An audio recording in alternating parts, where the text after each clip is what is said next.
Memang bersoalan kurban, saya jujur saja selama di Indonesia masih banyak salah pemahaman terhadap kurban.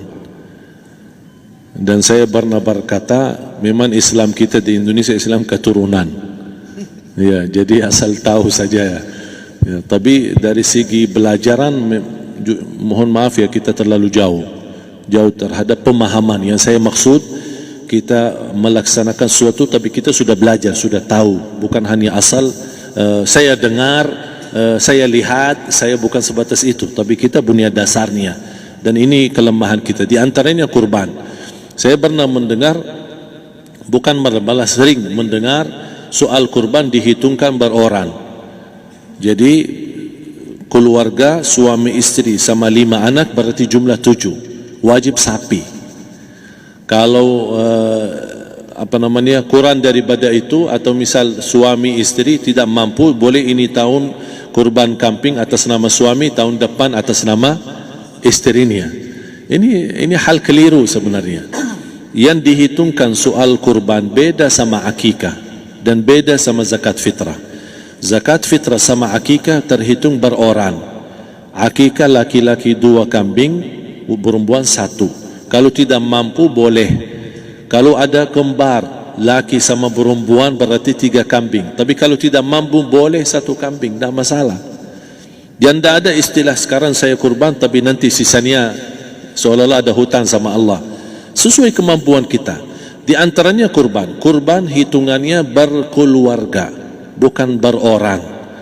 Buktinya Rasulullah SAW dan juga cerita Nabi Ibrahim. Ketika Nabi Ibrahim mau sembelih Nabi Ismail, Allah turunkan apa? Mengganti sembelihan Nabi Ismail dengan ekor kambing dari surga. Berapa ekor kambing?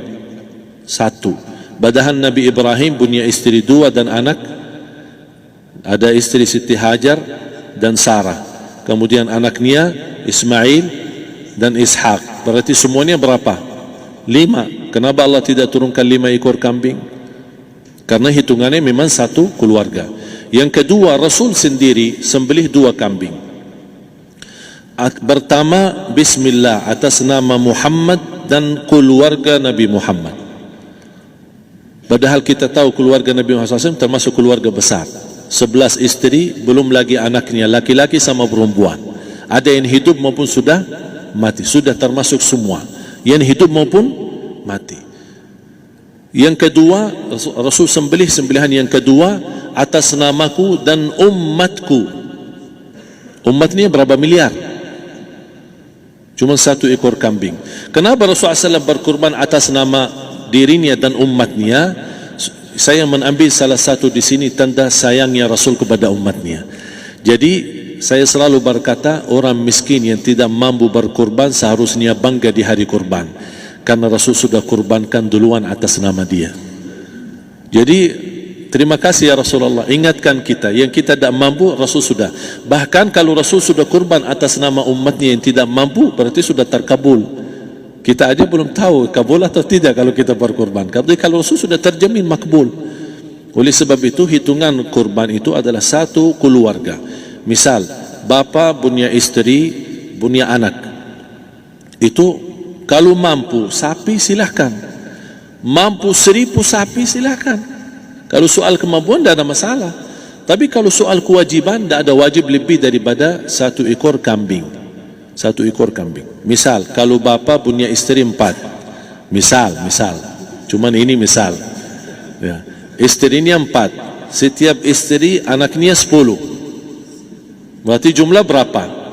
Anak 40, istri 4, berarti 44, sama bapa 45.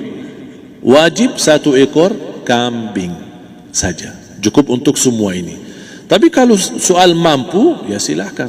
Mau 1000 kambing boleh, mau 1000 sapi boleh. Tidak ada yang melarang kalau soal kemampuan. Dan kalau kita mau sembelih, Bismillah atas namaku dan keluarga. Tidak perlu bawa data-data nama keluarga. Jadi disebutkan tukang sembelihnya ada capek menunggu sambil sebutkan nama-nama. Tidak perlu.